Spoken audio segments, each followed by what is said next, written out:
there was a man standing in the doorway. As I walking past, I stopped and I looked, and I thought, well, that's peculiar because there was nobody working here in the night.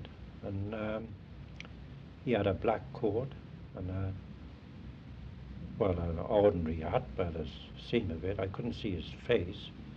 And as I walked towards him, he seemed to just disappear or step into this doorway of this cabin.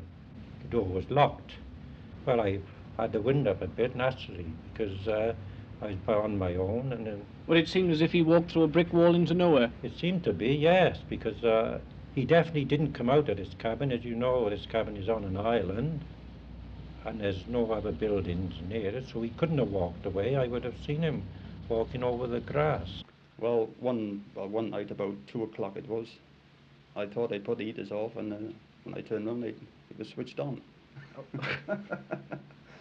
But I thought I'd made a mistake, but whether it was or not, I don't know. What about other tales that are going around? Yes, I've heard other tales from different people, Such as what? drivers and shunters, about seeing people, like ghosts and whatnot. Whether it's a big joke or not, I don't know. How did your predecessor in the hut get on with the place? Well, there was one examiner. He walked the dock all night. He wouldn't stop in here. He'd just come in at 6 o'clock to book on in the evening, and he'd walk the dock all night. And how do you feel about working here? All right, it don't worry me.